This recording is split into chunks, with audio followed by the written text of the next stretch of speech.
The recording right here. Boom. 30 seconds.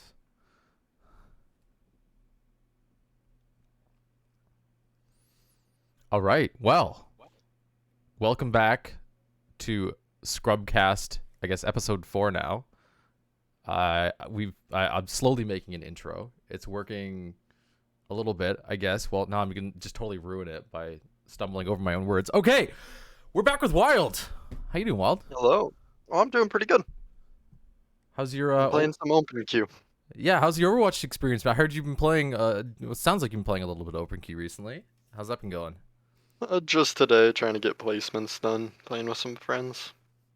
And some frustrating Nothing ones. too Let's crazy, not but point fingers at the start. Yeah, let's not start out getting into the bad. Sorry, I'm leading us there, but yeah, definitely. But how over other than let's avoid a certain topic and we'll just talk about like just quickly like how is the open queue experience? it pretty much is what open queue has always been. I mean, when you look at the ranks on open queue, you kind of just have to take everything with a grain of salt.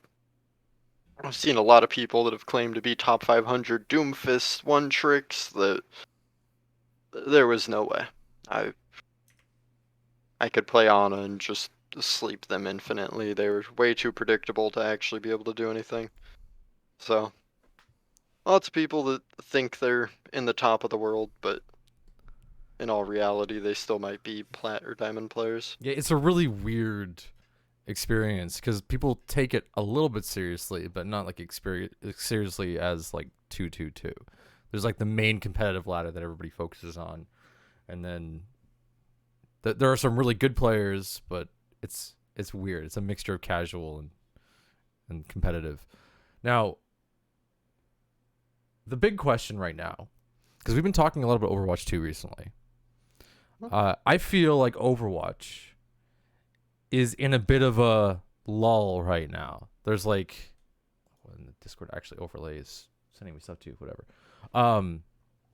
The Is there a way I can turn the notifications off? Damn it. Okay, I'm ruining this right now.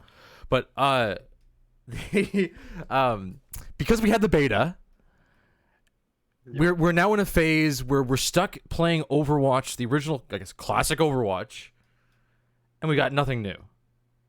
Are you still playing? Like, where are we? You seem to turn to open queue. Is that because you're bored of actual competitive, or is that because why? Like, why? I don't know. I just want to pull out. I'm curious of your experience.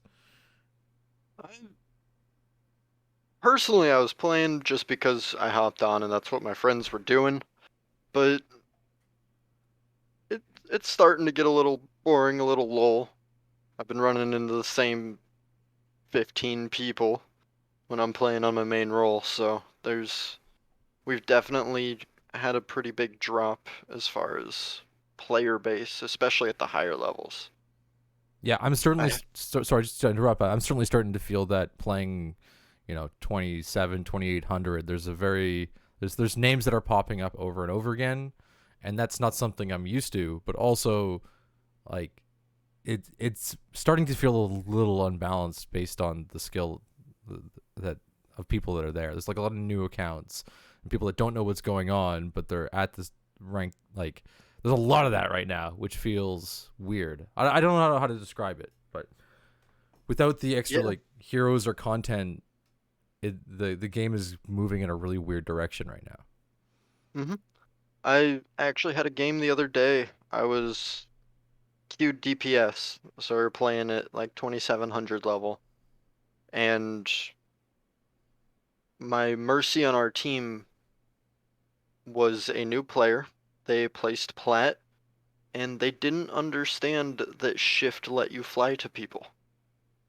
They We watched it back afterwards just because I was in disbelief, and they were worse than most bronze players that we're seeing. But because the rest of the player base that's been with it for so long was able to carry them in their placements, they got placed at high plat, and they definitely should not have been there.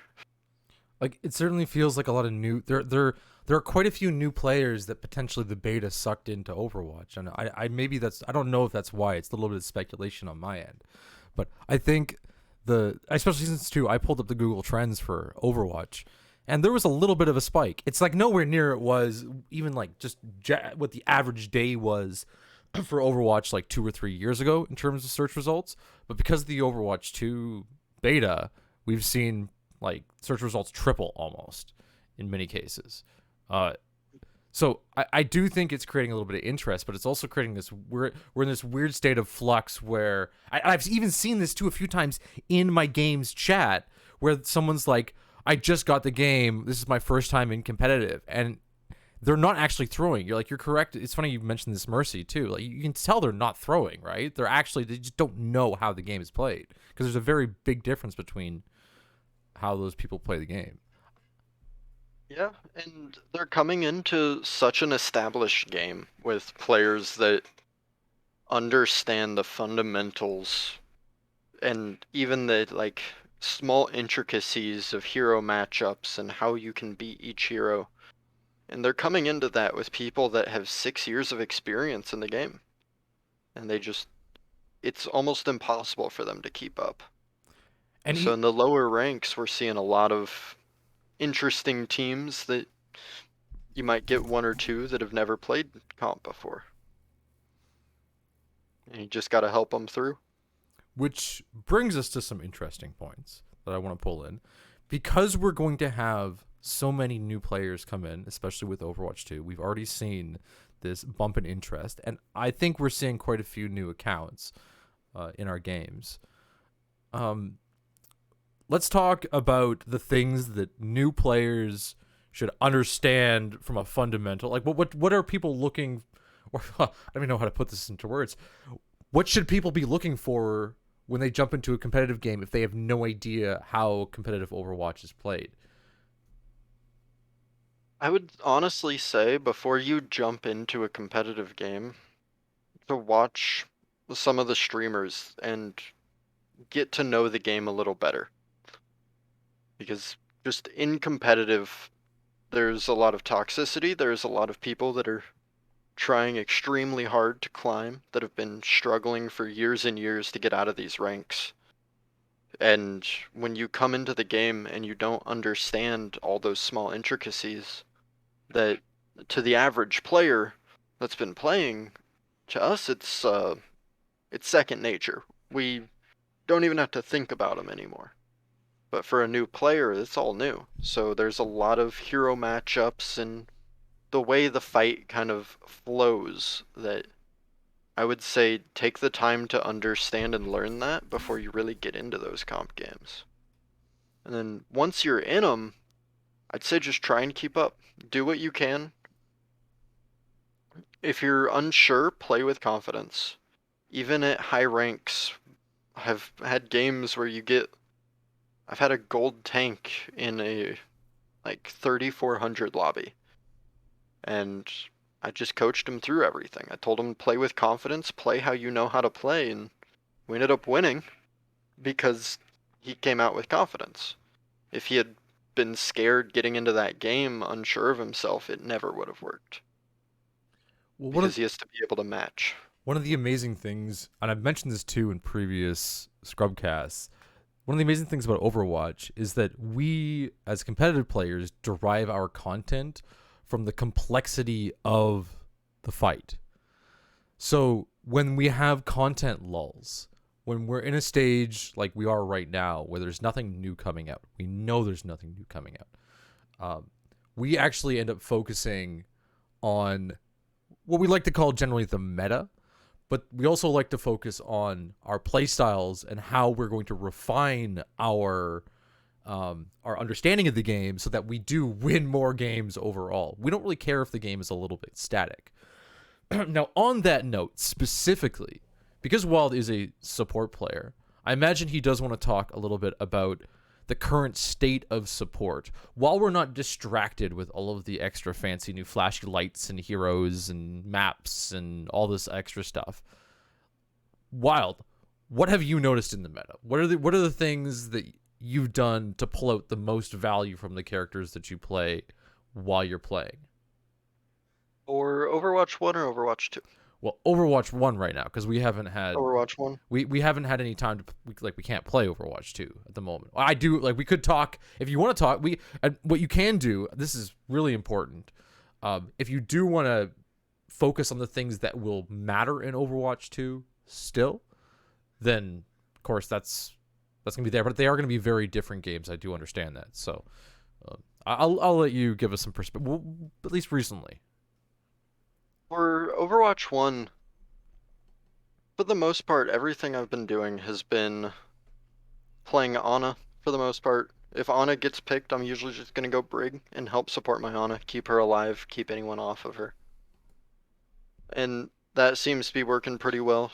Gets me to high level games where I can keep up and feel like I'm really doing something in the fights with sleeps and antis, and I'm able to make a difference. Well, just to jump in then, Ana seemed to be very very popular on the Overwatch 2 beta. Hmm. Ana is just generally an extremely powerful character. Are there things that you learned playing the Overwatch 2 beta that you're focusing on playing Overwatch, or that you've transferred over back into Overwatch? That's refined or changed the way that you see Ana's role. Yeah, actually a little bit. In Overwatch 2 beta, the reason Ana, in my mind, has been played a lot is because of that sleep dart and how big it is to have a support that can immobilize someone from a fight and in certain situations instantly confirms a kill. Having that is immense when it comes to, especially with when they took all the stuns out of the game. But back in Overwatch 1, it's really made me appreciate the dart and actually making sure that those sleeps count and my team is able to follow up on them and punishing flankers. Because when they can't do what they want to in 1 and 2, it lets your team no longer have to worry about one of those angles that they're going to attack from, and you can push through on them a lot easier. You definitely do have to feel like a lot stronger as Ana, or at least for me, coming back to Overwatch, and I still been I've been playing a lot of Ana recently too, because she just generally feels really strong. So if you're good at FPSs, Ana is kind of one of the supports to work with. Or you're good at shooting stuff. Ana is one of the supports to work with. Um, I've certainly noticed that with like using both aggressive and defensive sleep darts, where previously in Overwatch, I would play so like the Winston would jump me, and I would let him get close to me, and maybe just spend a bit more time reading him in his jump to sleep him. But I had to learn in Overwatch 2 that I have to get like a not an early sleep off, but a vital sleep off on something, or else we lose the fight. Just no questions asked. So now that I'm playing, a lot more Overwatch, I'm focusing on making sure that, let's say if the Winston is jumping at me, I can sleep him relatively early in his jump. So not only will I have my sleep dart up really quickly, to defend myself in the next whatever skirmish that we have, the next little, I don't know what you call it, like a just small engagement for whatever jumps me or whatever aggression I need to put out. But also, we're able to quickly deal with that front line, so we win that fight decisively. Yeah, Ana's sleep dart is one of those tricky ones, and I think that's why just overall as a character, Ana has a very low skill floor where you can just be a heal bot in the back where nothing can touch you. But the skill ceiling on it is immense. Being able to hit those aggressive darts so that your team can walk in for free, or sleeping the Rhine Shatter, or other alts, Genji Blades, if you're really good in EMP or two. But those sleeps are really what turns the fight. Having that aggressive sleep that your team is able to follow up on quickly and decisively to confirm a kill or push them back where you can get a better angle that you can hold from. I think using that and using your nade as well. Using nade aggressively versus defensively for the heal, there are moments where you want to get that extra healing, but being able to shut down their entire team where they can't heal really turns the tides of the fight in a way that most people never see, or it's hard to grasp I think, until you're in the sight of a support. yeah, it's always been really clear to the really high elos that you have to be aggressive as a support.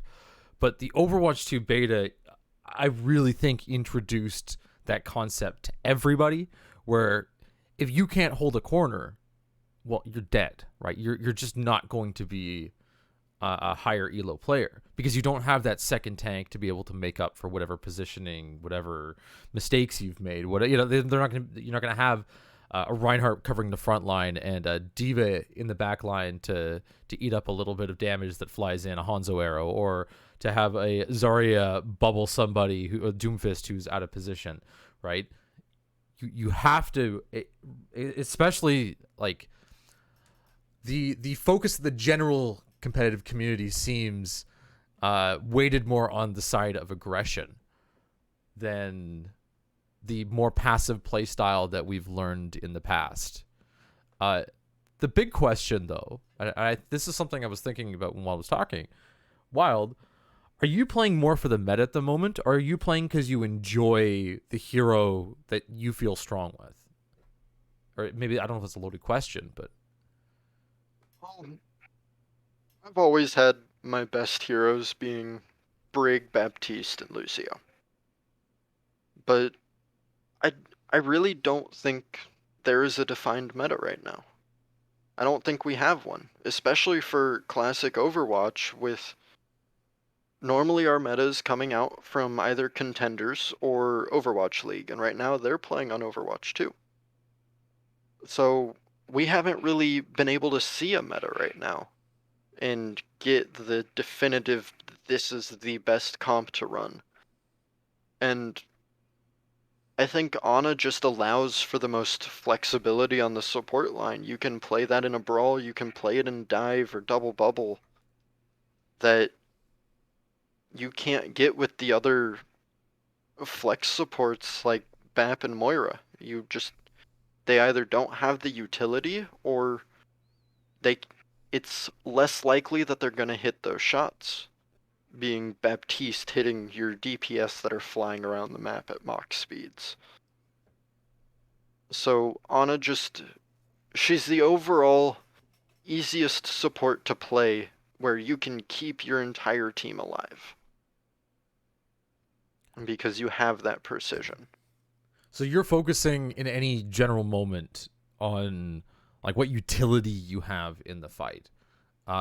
We like there's two ways of thinking about your position in team. We're breaking it down to very basics. It's like, are you playing what's really strong for your team composition, or are you playing what's really strong for your own personal play?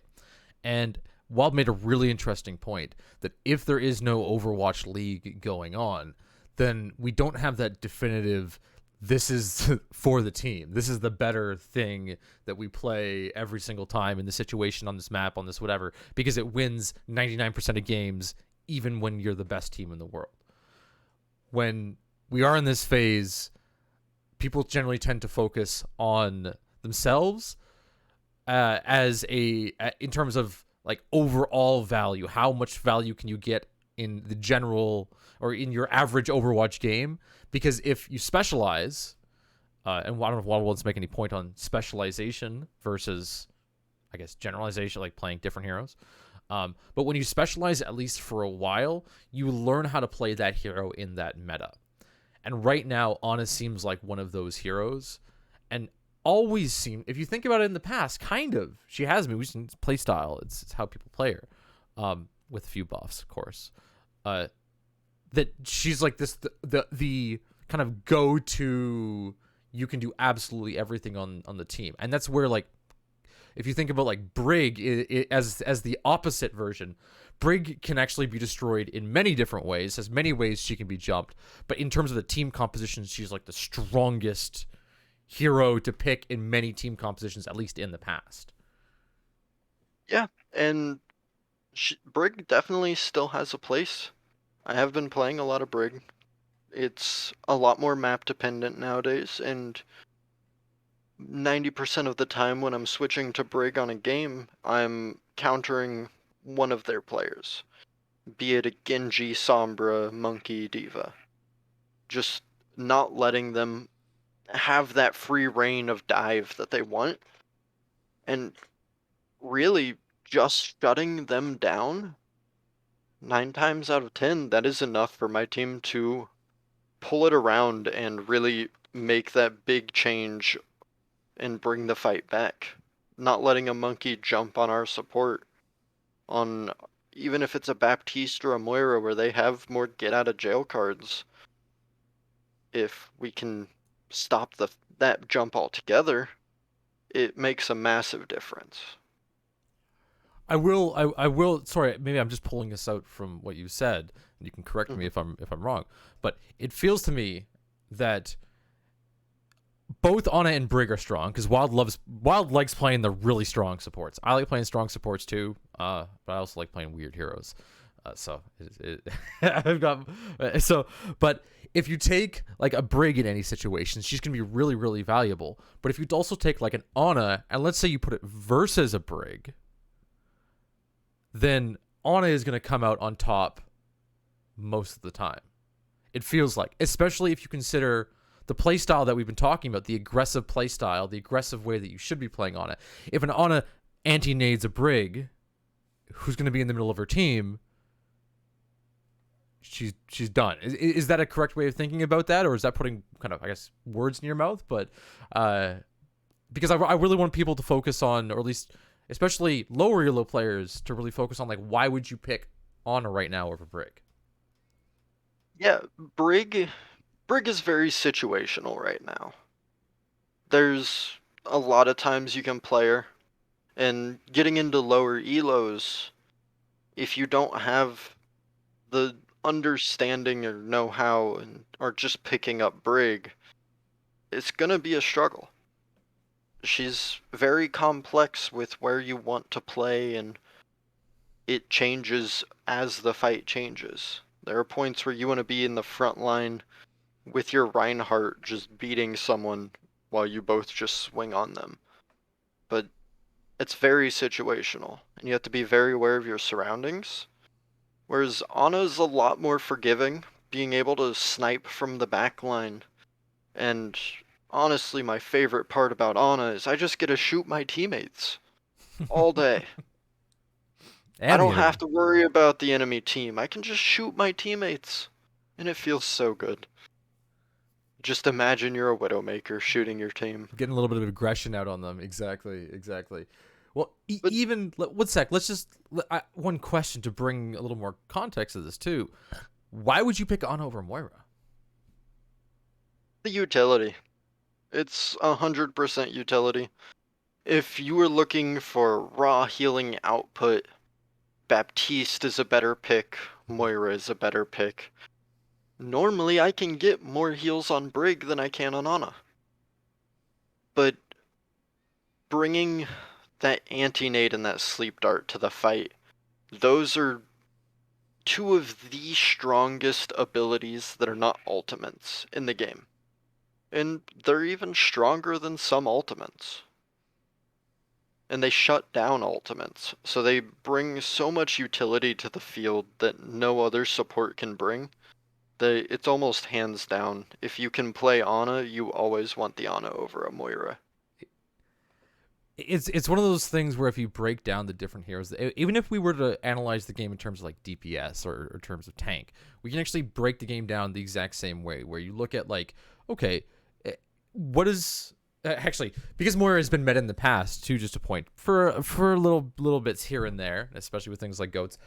Those are we're picking heroes that are optimal again for the team composition. But when you're playing solo queue, when you're playing by yourself and you don't have, or you're playing with one or two other friends, and you don't have full control over everybody's play style, and you don't have full control over how everybody plays, and you don't know everybody's level of skill with each hero, generally you're going to pick something that counters everything in the class that you're in, and then potentially heroes that are outside of that class too.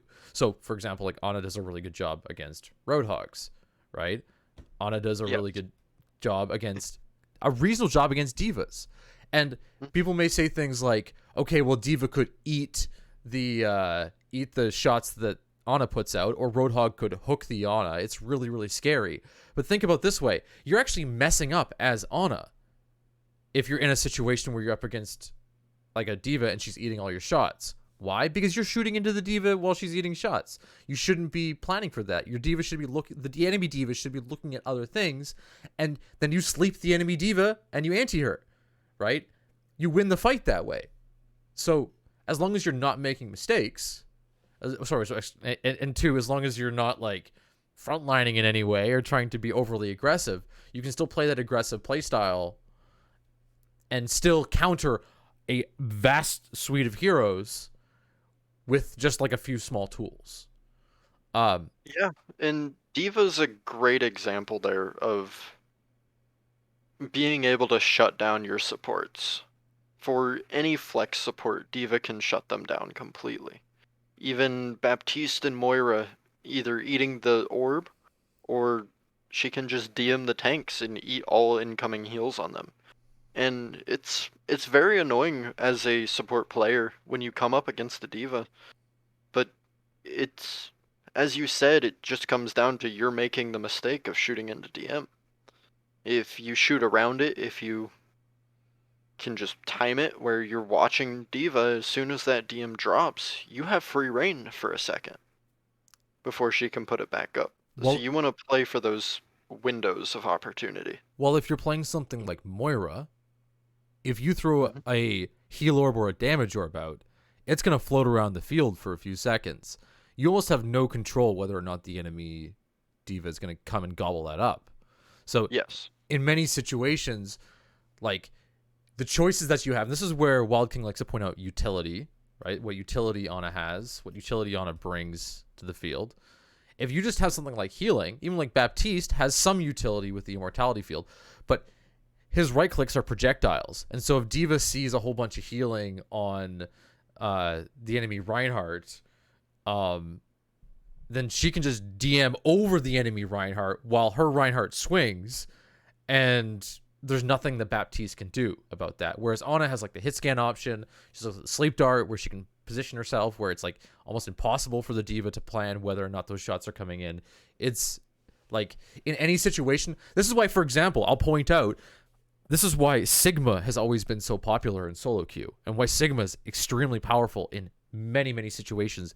Even when he's not a part of the meta, he has so many different utility options where, let's say, he stops Orisa from shooting with his shift, and he's got his shield. He can, and he's got the overshield, the health shields. He's got all these different like little things that he can do to take chip damage, to take projectiles, to take just literally everything that comes at him. Whereas you take something like Reinhardt is very specialized. Reinhardt's more like Moira in a sense, where you're picking a hero that's extremely dependent on your team. It's extremely dependent on whether or not people are going to work with you, or they're going to heal you, they're going to do damage with you. And if they don't do that, you can be totally lost. You might as well just GG and you're out. And that's where we're going to bring it all the way back to that Wild was pointing out about competitive, and there's not being pro leagues right now. If we don't know the pro leagues, people generally pick heroes that are going to be more flexible. And Yeah. Go ahead. Sorry, go ahead, Wells. Like the two biggest comps I've probably seen at higher levels right now, which would be probably the closest we could get to a meta, is Sigma with either Ball or Hog, and then Monkey with Azaria. The double bubble is still very strong,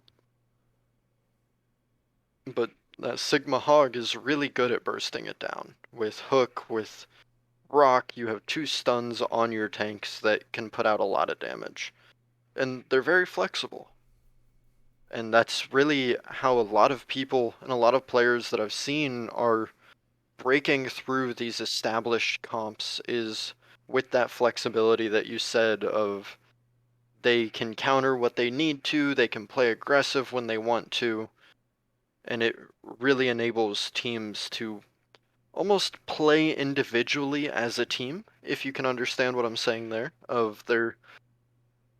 Think of the map as a line, and your team is spread out all the way across that line, but they push together. So you have someone on each flank that's pressuring, you have someone walking up the middle that's pressuring, and it really splits the enemy team's focus, so they have to pick and choose where they want to go.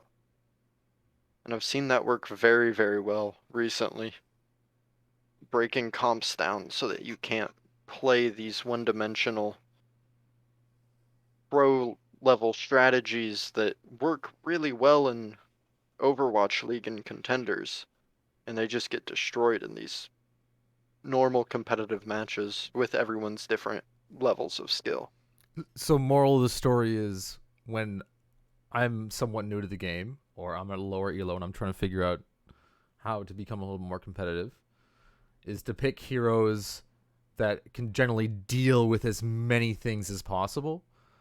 And generally, too, one thing Wild did point out at the start was to watch what other players, what like streamers are doing, because streamers are all in the same kind of environment, solo queue environment. What are they doing to counter the things that are coming after them? What are they doing to stop the amount of damage that's coming at them? What are they doing to avoid aggro? What are they doing to make plays? Because as long as you kind of pace yourself with those plays that your team like is making, then you're gonna have a good time.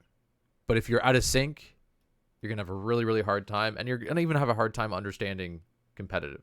So the final question I have, though, Wild, as we come to the end of the half hour, is are you having fun? Are you enjoying Overwatch still? I don't know how to not have fun playing Overwatch.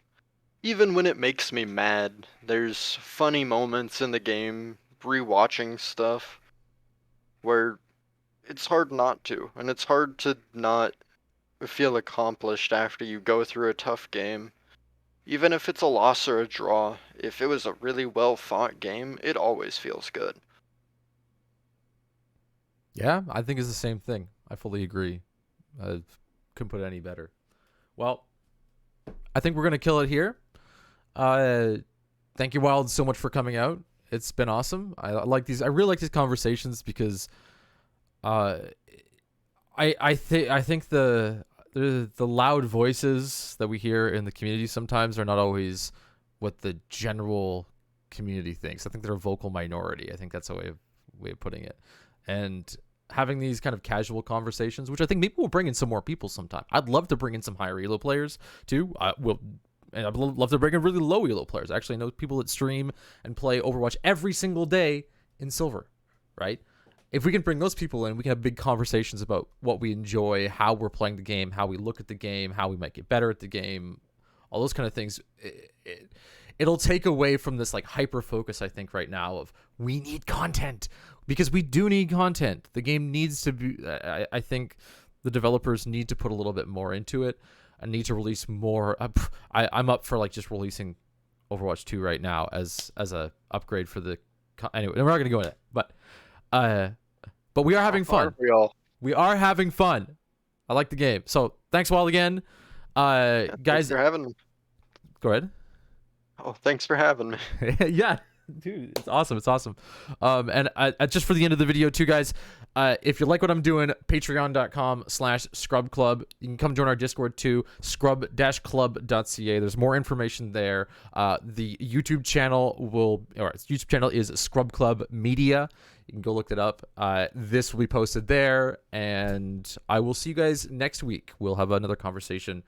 Hopefully we'll have some more like new stuff to talk about, but I still like talking. I also want more meta conversations and all that kind of stuff. So thanks so much, and we'll cut it there.